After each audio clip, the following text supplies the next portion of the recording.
Edisi khusus, dari admin untuk polemik Habib Ba'alwi.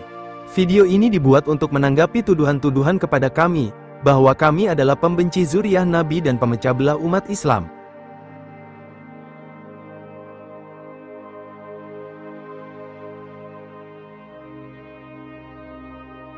Dalam beberapa bulan terakhir ini, jagat YouTube dipenuhi oleh konten-konten seputar perdebatan tentang gelar Habib di Indonesia, atau tentang apa yang disebut sebagai nasab Alawiyin, atau Ba'alwi Yaman. Benarkah nasab mereka tersambung kepada baginda Nabi Muhammad SAW, atau malah terputus? Dengan segala keterbatasan yang ada, tentu admin tidak memiliki kapasitas untuk menjustifikasi, atau melakukan analisa terhadap jawaban atas pertanyaan yang simpang siur tersebut. Biarlah semua berjalan pada relnya masing-masing, hingga pada akhirnya kebenaran sejati akan tampil dengan sendirinya. Yang menjadi perhatian admin adalah, semata-mata ingin mewakili bagaimana perasaan insan-insan awam, yang jauh sebelumnya buta tuli terhadap ilmu pernasaban, pada akhirnya menjadi terbuka dan lirih bertanya, berarti gelar Habib yang selama ini ditakzimi dan diagung-agungkan itu, ternyata masih diragukan kebenarannya. Perdebatan seputar gelar Habib, yang telah berabad-abad umurnya itu, akhirnya membuka wawasan insan-insan pandir seperti admin. Andai saja tak ada Kiai Haji Imaduddin Usman Al-Bantani, yang melakukan penelitian nasab Ba'alwi Yaman, yang menurut penelitiannya terputus sejak 550 tahun lalu, tentu misteri ini akan terkubur untuk selamanya. Karena itulah admin mewakili insan-insan yang buta tuli terhadap perkara ini, mengucapkan terima kasih setulus hati kepada Kiai Haji Imaduddin Usman Al-Bantani. Tak lupa pula ucapan terima kasih pun disampaikan kepada Habib Bahar bin Smith berkat kesombongan Anda, perkara yang selama ini gelap gulita bagi kami, sekarang menjadi terang benderang. Seorang kiai kampung dari Kresek Tangerang Banten, yang jauh sebelumnya namanya tak pernah dikenal seperti Habib Bahar ini, telah membuka misteri besar yang terkubur selama berabad-abad.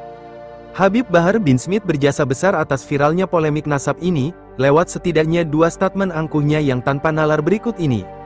Pertama, Habib Bahar menantang tes DNA dengan syarat, harus mengambil sampel dari Rasulullah SAW karena itu harus digali kuburnya. Kedua, Habib Bahar menjatuhkan tudingan bahwa keturunan Wali Songo telah terputus. Statement pertama jelas sangat merendahkan keagungan dan kemuliaan dari baginda Nabi Muhammad SAW. Sedangkan statement yang kedua, tak ubahnya bagai gelegar petir yang membangunkan anak-anak harimau yang tidur, bermunculanlah para zuriat Wali Songo yang membela kehormatan leluhur mereka. Orang bijak mengatakan, kesombongan tidak menjadikan seseorang tinggi derajatnya, tapi dengan kesombongan itulah, dia akan terperosok dalam kerendahan akhlak. Inilah yang terjadi dan berlaku pada Habib Bahar bin Smith, orang yang sombong itu ibarat orang yang berdiri di atas gunung. Dia melihat orang lain kecil namun dia tidak sadar kalau orang lain pun melihatnya kecil juga. Kiranya ini pun yang terjadi pada pria berambut semir pirang itu. Dia merasa berdiri di atas gunung, karena nasabnya sebagai zuriat Rasul dan merasa tinggi pula ilmunya. Namun dengan kesombongannya itu, pada akhirnya menjadi kecil dan kerdil. Tak hanya nasabnya yang diragukan tetapi kalimatnya pun disangsikan. Lihatlah ada begitu banyak konten YouTube tentang kesalahan Bahar bin Smith, dalam membaca atau menyampaikan kandungan kitab.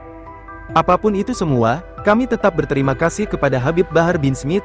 Anda telah memviralkan kontroversi gelar Habib yang telah ada di bumi Indonesia, sejak abad 19 ini hingga akhirnya menyadarkan rakyat Indonesia, khususnya para netizen tentang misteri yang terkubur dalam ruang gelap terkait kesahihannya. Jelas tanpa keangkuhan dan kesombongan Habib Bahar bin Smith lewat statementnya, kajian dari Kiai Haji Imaduddin Usman ini tidak akan bergaung apalagi sampai viral.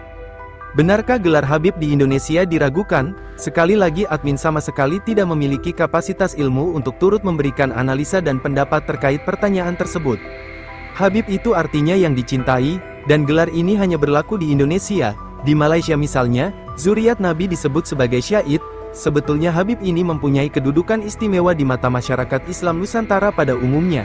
Artinya yang dipanggil Habib itu adalah orang yang benar dan dicintai, kemudian dia juga seorang ahli dan memiliki akhlak mulia, dan bukan akhlak yang ditunjukkan oknum para habaib yang justru jauh dari ajaran Rasulullah yang mereka klaim sebagai zuriatnya.